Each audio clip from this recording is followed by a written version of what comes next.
Hello everyone, नमस्ते। आप सभी का एक बार फिर से स्वागत है आपके अपने यूट्यूब चैनल रूहानी किस्से में। तो कैसे हैं आप सब? आशा करती हूँ आप सभी लोग अपने अपने जीवन में मस्त, खुश, स्वस्थ और व्यस्त होंगे। आज आप सभी को एक और कहानी सुनाने आ गई हूँ। दोस्तों, सोचिए, अगर एक दिन आपके दरवाजे पर एक लिफाफा आए और उसमें लिखा हो कि अगले दिन किसी की मौत होने वाली है, तो आप क्या करोगे? क्या आप उस लिफाफे को खोल पाएंगे, पढ़ेंगे, या उसे वैसे ही छोड़ देंगे जैसे कुछ देखा ही नहीं? देखिए, कहानी सुनते वक्त लगता है कि ये सब बस मजाक है, लेकिन सच बताऊं, इस दुनिया में ऐसी चीजें होती है जो हमारे लॉजिक के बाहर होती है। हर किसी की जिंदगी में एक वक्त आता है जब लगता है कि कोई हमें वार्न कर रहा है, कोई इनविजिबल फोर्स हमें कुछ समझाना चाहती है। और कभी कभी ये वार्न करने का तरीका लिफाफा भी बन सकता है। अभी मत सोचिए कि लिफाफा बस एक कागज का टुकड़ा है। नहीं दोस्तों, लिफाफा एक संदेश है, एक ऐसा संदेश जो या तो आपकी जिंदगी बदल सकता है, आपको खुशी दे सकता है, या फिर आपके लिए कोई शोक संदेश हो सकता है। मैं जानती हूँ आप शायद सोच रहे हो कि ये सब बस बनाई हुई बातें हैं, पर दोस्तों, ये दुनिया सिर्फ उसी चीज का नाम नहीं है जो हम अपनी आंखों से देख सकते हैं। कुछ चीजें सिर्फ महसूस होती है, और कभी कभी वो चीजें इतनी रियल लगती है कि उन्हें इग्नोर करना नामुमकिन होता है। सो अगर कभी रात के 11 बजे आपके दरवाजे पे दस्तक हो और नीचे एक लिफाफा पड़ा हो, तो सोच समझ के उसे उठाइएगा, क्योंकि हो सकता है कि वो आपको एक आखिरी संदेश देने आया हो। तो आज की कहानी जो है वो इस लिफाफे के ऊपर ही है। बहुत ही ज़्यादा इंटरेस्टिंग है और आप सभी लोगों को सोचने में मजबूर कर देगी। चलिए कहानी आज की शुरू करते हैं। लेकिन कहानी शुरू करने के पहले अगर आप लोगों को भी ghost stories, true horror stories और चिलिंग टेल सुनना पसंद है, तो रूहानी किस्से को सब्सक्राइब करना ना भूलिए। तो चलो आज की कहानी शुरू करते हैं। कभी आपने सोचा है कि अगर आपको पहले ही पता चल जाए कि अगले दिन किसकी मौत होने वाली है, तो कैसा लगेगा? डर लग रहा है ना? आज जो कहानी मैं आपके साथ शेयर करने वाली हूँ वो इसी अजीब और खौफनाक लिफाफे के बारे में है। सुन के लगता है कि ये बस एक इमेजिनेशन होगी, लेकिन जिस तरह से ये घटना मुंबई के एक कोने में घटी थी, वो आज भी लोगों के रोंगटे खड़े कर देती है। तो कहानी शुरू होती है शिवाजी नगर के एक पुराने एरिया से, जहां लोग आज भी पुरानी बातें और अंधविश्वासों में विश्वास रखते हैं। वहां एक आदमी रहता था जिसका नाम था अर्जुन।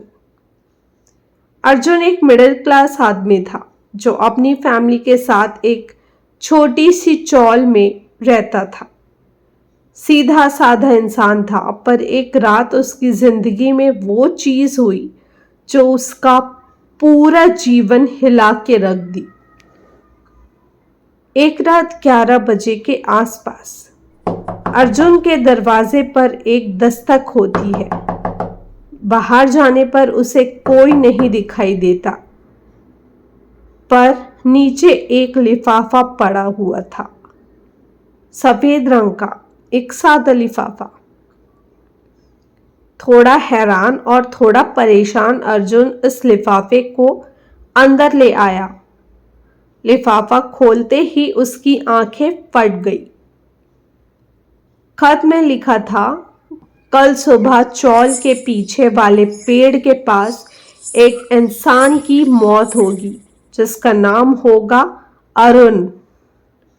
अरुण ये तो उसका एक पुराना दोस्त था जो चौल के एक कोने में रहता था। अर्जुन ने सोचा कि शायद ये मजाक है, कोई दोस्तों का प्रैंक है। लेकिन अगले दिन जब उसने देखा कि अरुण सच में उस पेड़ के नीचे मरा पड़ा था तो उसका मन कांप उठा। उस दिन अर्जुन ने लिफाफे को बस एक इत्तेफाक माना, पर कहानी यहीं खत्म नहीं हुई। अगली रात फिर से 11 बजे एक और दस्तक, और इस बार भी एक लिफाफा था। इस लिफाफे में लिखा था, कल चौल के सामने वाले बाजार में एक और मौत होगी जिसका नाम होगा कमला। कमला चौल की एक औरत थी जो सुबह के बाजार में सब्जी बेचा करती थी। अर्जुन ने इस बार डिसाइड किया कि वो कमला को वार्न करेगा। उसने उसे सब कुछ बता दिया, पर कमला हंसी और मजाक उड़ाते हुए बोली, अर्जुन साहब ये क्या बकवास है। पर अगले दिन जब बाजार में एक एक्सीडेंट हुआ और कमला की वहीं मौत हो गई तो अर्जुन के पैरों के नीचे से जमीन खिसक गई। अब ये एक पैटर्न बन गया था।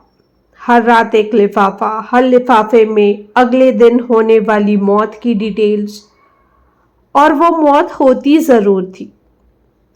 चौल के लोग अब अर्जुन से दूर रहने लगे थे। लोग सोचने लगे थे कि ये सब अर्जुन के वजह से हो रहा है।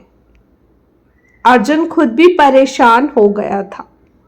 एक दिन अर्जुन ने डिसाइड किया कि वो इस लिफाफे के पीछे का सच पता करेगा। और जैसे ही दरवाजे में नॉक होती है और लिफाफा दरवाजे से अंदर सरकाया जाता है तो अर्जुन लिफाफा देखता है कि लिफाफा तो फिर से आ गया है। तो वो तुरंत गेट ओपन करता है।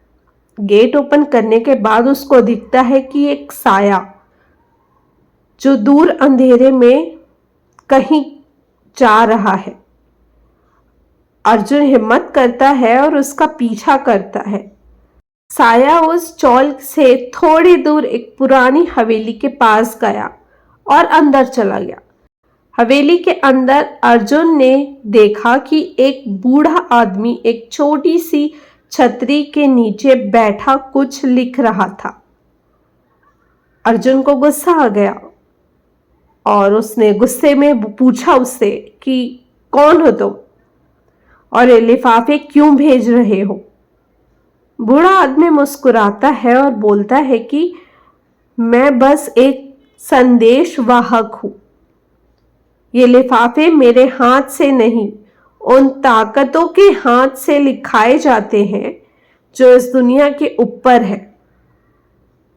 अर्जुन को समझ में नहीं आता है कि ये बूढ़ा इंसान क्या कहना चाहता है और ये इंसान सच बोल रहा भी है या नहीं। लेकिन वो बुढ़ा ना अर्जुन को एक और बात बोलता है जिसको सुनकर अर्जुन बहुत ज्यादा इफेक्ट हो जाता है।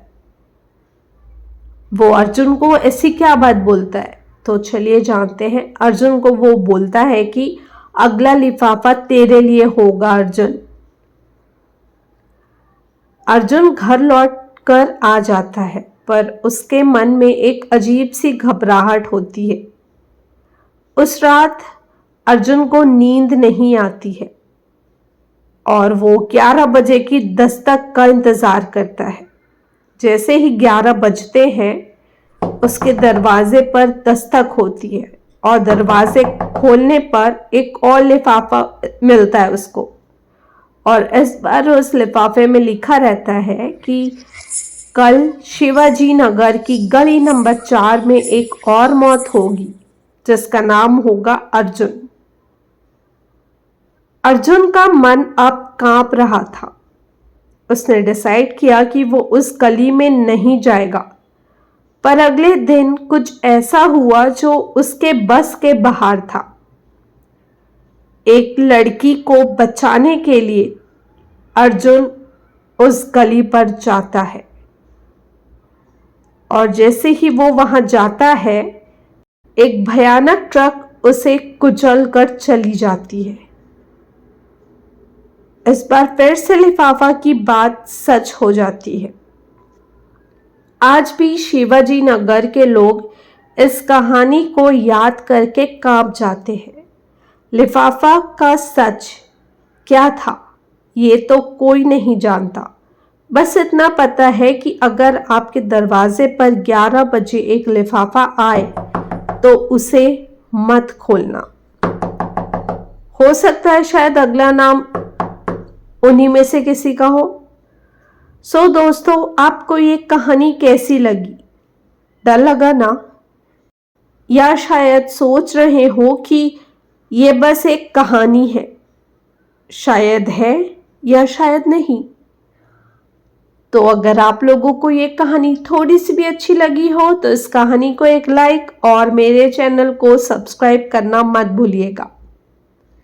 और अगर आप लोगों के पास भी कोई ऐसी डरावनी कहानी और किस्से हैं तो आप सभी मुझे इंस्टाग्राम के थ्रू कनेक्ट करके मुझे इंस्टाग्राम में मैसेज कर सकते हैं। मेरे इंस्टाग्राम के पेज का लिंक मेरे यूट्यूब चैनल के डिस्क्रिप्शन में मेंशन है और मैंने कमेंट बॉक्स में भी पिन करके रखा है। तो चलिए आप लोगों से कल फिर से मुलाकात होगी एक और कहानी के साथ, एक और किस्से के साथ। तब तक के लिए bye bye, take care and thank you for watching.